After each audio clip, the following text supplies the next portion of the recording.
Welcome to DaAi Headlines. I'm Wendy Chen. Thank you for joining us. Coming up in today's show, we join Tzu Chi volunteers in China's Beijing as they carry out the first aid distribution to help 5,000 families.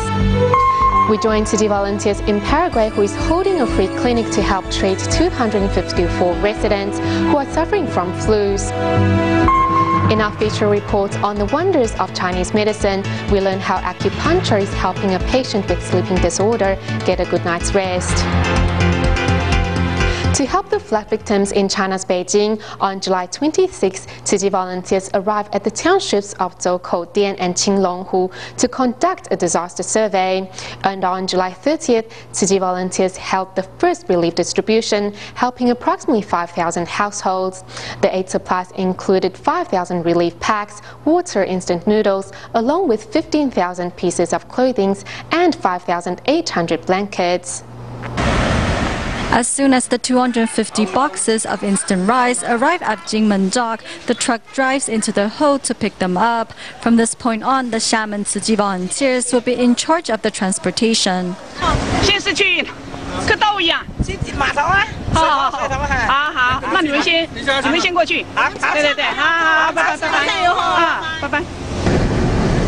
As soon as the 250 boxes of instant rice arrived at the Xiamen Dock, the truck drives into the hold to pick them up. From this point on, the Xiamen Tzu Chi volunteers will be in charge of the transportation. The severe flooding happened a few days ago in Beijing, so we are trying our best to deliver these materials as soon as possible. Yesterday, the items were delivered from Taiwan, so we came here in the morning to pick them up. We delivered 250 boxes of instant rice. They are very nutritious and are filled with the love and care from the volunteers. The relief packs were brought to Xiamen by the members of Tzu Chi Teachers Association, and all of the packages will be delivered free of charge by Xiamen Airlines. In Beijing, to be ready for the distribution on July 30th, volunteers are transporting 16 boxes of shirts donated by the Formosa Optical. The volunteers also took the time to keep in touch with the warehouse. Hi, we are Tzu Chi volunteers. We have materials that will be delivered to your warehouse. Are you there? Meanwhile, the relief materials delivered from the Tzu Chi chapter grounds in Suzhou also arrived at the warehouse of Qi Caihong Agricultural Development Corporation in Beijing. Now, with all the materials ready for distribution, the volunteers are ready to deliver these materials to the flood victims. On June 28th, Cork County of Ireland suffered massive rainfall, causing flooding in 3 towns. Flood levels reached 4 meters, turning streets into streams. Ireland Tzu Chi volunteers drove 4 hours to Clonakilty to conduct a disaster survey and offer their support. John spent 10 years establishing his business here in Clonakilty, Ireland, and in just 5 minutes on the morning of June 28, everything was destroyed by torrential rains as flood levels reached chest height. John's family of 8 is depending on him to quickly rebuild his business. But and all those customers, 10 years that took to build up, and all gone. Could start again now, but keep smiling. Seeing John smile, Tzu Chi volunteers give him a peace charm and let him know that they are here to help. Thank you so much. Thank you. Clonakilty is one of the worst flooded towns in Cork County. 1/3 of the store's insurance doesn't cover flood damages, so a couple started a charity drive for flood victims, asking fellow residents to help each other out. 3 Tzu Chi volunteers drove 4 hours from Gorey, Ireland to conduct a survey of the disaster area. Receiving them is a chamber's representative who is also a practicing Buddhist. And as a practicing Buddhist myself, I can really understand your attitude, and I really think your attitude is fantastic about how you're trying to bring joy and peace to the world and spread the love around the world. You know, it's very good. And I think that we all need to take this on board, that to be happy ourselves, we need to give to other people. Although Tzu Chi is here because of the disaster, nevertheless, volunteers also hope to let the love flow into Clonakilty to help restore its beauty. In June, local Tzu Chi volunteers in Durban, South Africa organized a visit where they traveled 600 kilometers to Swaziland and bring care and love to the needy families. In Swaziland, Tzu Chi volunteers overcome many difficulties to bring their care to remote areas. Tzu Chi volunteers from Durban, South Africa are driving to Swaziland to spread Tzu Chi's care and love to those in need. The team is made up of volunteers from a Taiwanese company and local volunteers from Swaziland. They visit small villages that are forgotten by most. Swaziland has the lowest life expectancy in the world due to high HIV prevalence. Life expectancy in 2009 was less than 32 years old, and 70% of population is living below the poverty line. Poverty and disease are found in every house, while the volunteers are like a choir singing to encourage the locals.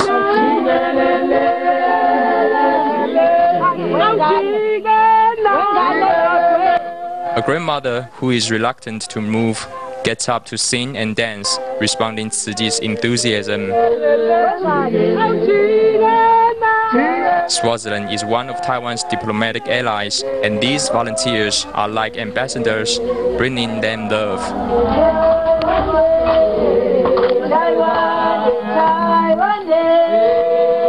As long as their care brings smile and the courage, the volunteers feel fulfilled, even if they can only sleep at the office of the Taiwanese company. Continuing on our last story, Tzu Chi volunteers once again visited the poor in Swaziland. This month, Tzu Chi volunteers still remember a 20-year-old girl who lived with her grandmother, but unfortunately when they visited this time, they found out that the girl had passed away. As the cheerful singing approaches, the villagers know that Tzu Chi volunteers are here once again. Damisani is an apoplectic patient who smiles to welcome their coming.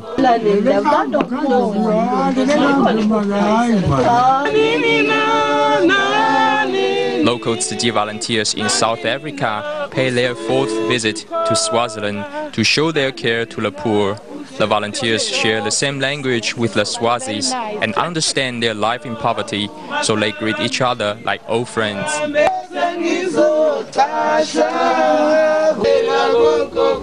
What makes the volunteers even happier is that they finally meet Maria in her home as they help her cook. They also drive Emmanuel to church, so he doesn't have to struggle to walk by himself. Volunteers also encounter a woman sitting on the ground, weak from diarrhea. Volunteers can only give her clean water in hopes of easing her pain. More unfortunate, one of the villagers they met in March, Tandeka, has passed away. She was living with her 70-year-old grandmother. Now the volunteers can only circle the empty bed and grieve for her death.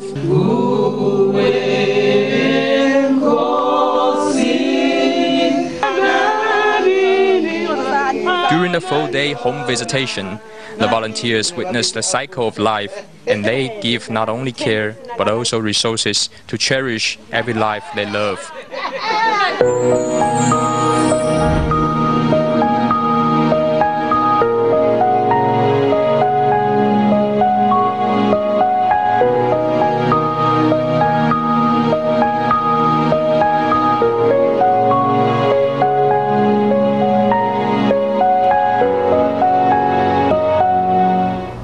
The Tzu Chi Liaison Office in Paraguay, Ciudad del Este, held a free clinic on July 21st. Since Paraguay is currently in the depths of winter, many of the 254 patients seen had a cold or flu.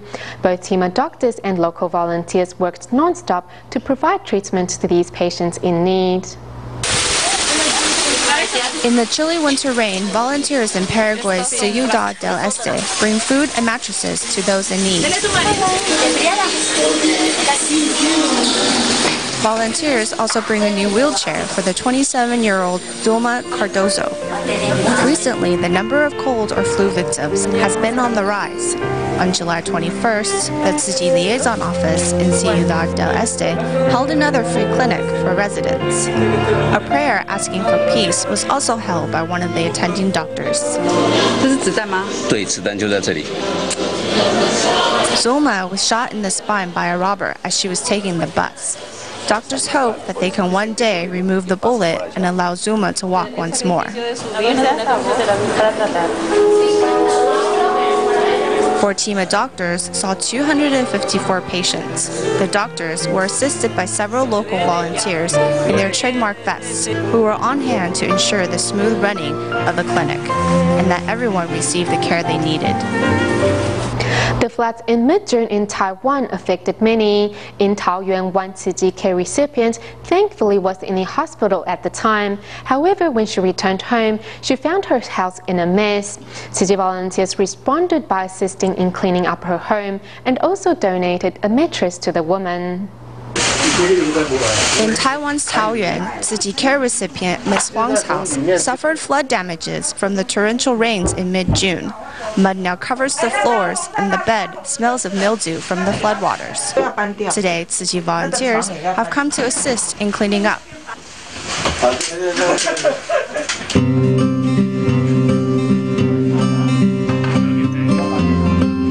Even in the 35 degrees temperature, volunteers are hard at work, moving out furniture, cleaning items that can be salvaged, and throwing away waterlogged items.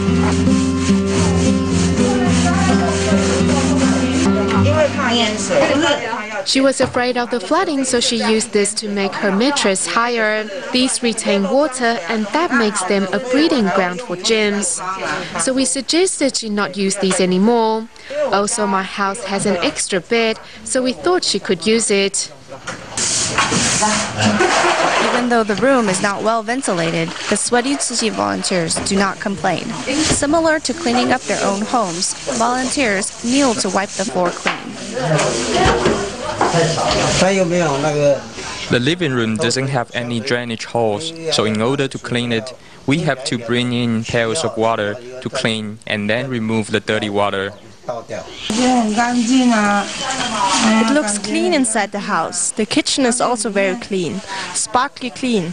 Thank you for all your help. I thank Buddha for protecting my daughter. Thanks to Tzu Chi sisters for your help. Thank you. After a day's hard work, Ms. Huang's house is once again clean enough to live in. And with the second-hand mattress, she is sure to sleep soundly tonight. In Indonesia, Tzu Chi volunteers arrived at the nursing home in the Tanjung Duren area around West Jakarta to deliver handmade rice dumplings or zongzi to seniors. For those that were a bit ridden, volunteers even fed them personally.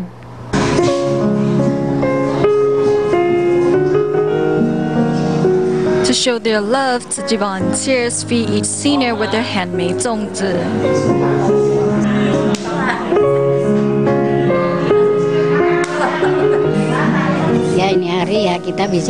I'm very happy to share the zongzi with the seniors in the nursing home. When I was feeding them, I felt as if I was feeding my own mother. Tasting the zongzi made by the volunteers, a smile appears on the senior's face. The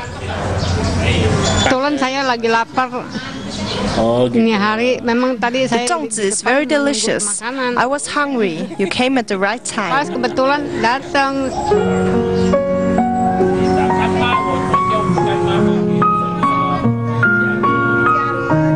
ini juga jodohnya dari anak perempuannya. I met my good friend 3 months ago.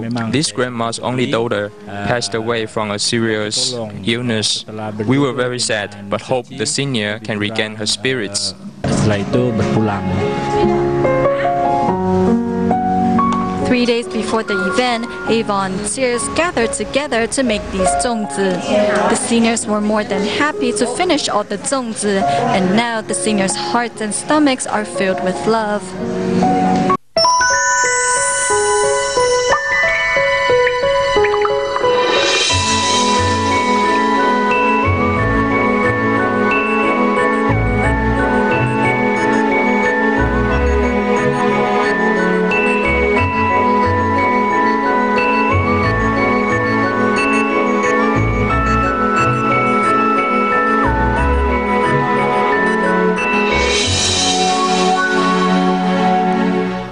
With over 4,000 years of history, Chinese medicine uses its knowledge of the body's acupuncture points and energy channels to work to return a proper flow of energy and blood in the body, thus bringing it back to health. In our next report, we look at how acupuncture can help patients improve from sleep disorders. For the past 10 years, 70-year-old Mrs. Wu has been troubled by insomnia. I will sleep a bit and then wake up, sleep more and then wake up again. I have never been able to sleep the whole night through. My blood pressure would be around 170, 180 or even 190. My heart would just be pounding then. Her Chinese doctor carefully takes her pulse. From February 17th, I have been coming here for acupuncture and have been sleeping more and more as a result. Okay, this should help you get a better sleep. As she waits for her treatment, Mrs. Wu discusses the causes of her insomnia. My husband left me and our daughters, so then it was up to me to raise our 3 children. After crying so much, I became very emotionally unstable. These 2 Tai Chong points will help her release the congestion of the energy in her liver. Next, this San Yin Jiao point will help harmonize her stomach and spleen. Finally, we will use Zhu San Li point to help create energy. The most important point is the Nei Guan. When she feels heart palpitations or a restriction in her chest, she can use this point to help relieve those symptoms. Finally, adding the Yin Tang point, which helps stabilize the spirit, and several other points, the treatment is then complete. If the energy and blood are flowing smoothly, the heart and mind will also feel comfortable and be in balance. After getting treatment, my condition has improved a lot. My spirits are better, and I don't get so dizzy. A good night's sleep will go a long way to helping solve one's problem. These are all sleeping pills. Before, I would always have to take these before I went to sleep. After being seen by Dr. Fu, however, I don't need these pills as much. Regaining a good night's sleep, Mrs. Wu's outlook has also improved. One night when I couldn't sleep, I made a vow to donate $30,000 US. Mrs. Wu donated $30,000 US to Tzu Chi to help needy families. She says that the joy that comes from helping others and having a healthy body is priceless. This is also an idea shared by elementary school teacher Miss O. When I fell, I broke the radial bone in my forearm among other bones. After I broke it, I had a hard time trying to eat. After it was healed, the arc increased, which made everything easier. To help, Miss O decided to see a Chinese doctor about needle surgery, which uses a combination of Chinese acupuncture and Western surgery. The knife in needle surgery is much like an acupuncture needle. The main difference is that this needle has a flat hand, which allows us to do surgical procedures. While the needle in the needle surgery is flat and about 0.8 millimeter in width, the acupuncture points used will be the same, but the surgical needle cannot be used in hitting, twisting or bearing techniques. However, for musculoskeletal problems, the surgical needles has been shown to be extremely effective. In cases such as 50-year shoulder, mother hands, tennis elbow, even for some back conditions, the surgical needle is the most suitable tool. By combining new technology with ancient wisdom, Chinese medicine is ensuring that it remains relevant for this generation and many to come. On July 22nd, city volunteers in Indonesia's Batam organized a cleaning day to tidy up their recycling station. Besides recipients and volunteers, there were also a few entrepreneurs who participated in the activity and were all much inspired in the process.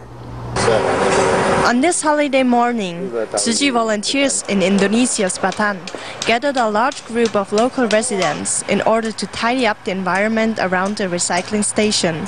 Tools like lawnmowers, hose and rakes were used.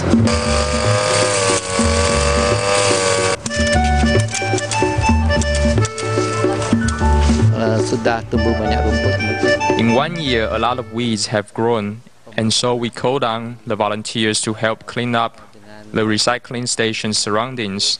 We are Tzu volunteers. We do everything. If we can practice recycling every month, it will be even better. Besides being a place for the local residents to do recycling, it is also a place to catch up with their neighbors. Today, apart from cleaning up the recycling station's environment, volunteers also bring their relationship with neighbors one step closer. The weeds were very tall here. We were afraid there will be snakes or other animals nest there. After Tzu volunteers pulled out all the weeds, we felt much safer. Many volunteers have never done such hard work before. But just like how they would clean up their own home, they are tidying up the station in order to contribute to environmental protection. A lot of people think only entrepreneurs can join Tzu, but after I participated in a lot of Tzu activities, I now know that you can find all kinds of people in Tzu. The only thing that matters is that you have the heart to give. And many businessmen are also happy with doing recycling and cleaning up. Volunteers clean up the station's environment to contribute to conservation work and also to cultivate their own minds. Next, we meet 3 university students in Taiwan who decided to fund a Clean the Island campaign. Beginning on July 10th at Gongliao of New Taipei City, the event successfully concluded in Yilan yesterday. The students and participants managed to collect more than 100 bags of garbage. Under the scorching sun, 3 university students are picking up rubbish along the streets of Taiwan. The girls decided to spend a meaningful summer holiday by funding a Clean the Island campaign. It was just a simple thought that we are humans and should contribute a little of what we can for the planet. So we thought about picking up rubbish, because it is something easy to do. As long as we have tongs and a garbage bag, we are able to give. We decided to travel around the island and pick up rubbish. On July 10th, the students' first stop was in Gongliao of New Taipei City, before traveling anti-clockwise around the island by public transportation. The girls also invited members of the public to join them. They are doing what I couldn't have managed on my own, so I wanted to come and check it out. The purpose of this event is that one can influence 10 or even 100 people. We are spreading a positive message out there. Mr. Chu Xie-xing from Taoyuan, who has followed the group around Taiwan for more than 10 days now, is using his spare time while searching for a new job to join the environmental movement. We are responsible towards the planet, so we should give what we can. Though there are still more negative things happening, and the earth is still being damaged, at least we did what we could. In nearly 20 days, the students and participants managed to collect over 100 bags of garbage. Though their actions may seem to have little impact, they remain shining examples of beauty and goodness. As the 7th month of the lunar calendar is just around the corner, city volunteers in both Taipei and New Taipei City held community events to promote no burning of joss paper and no killing of animals as offerings. We'll leave you with these images. Thank you for tuning in. Goodbye.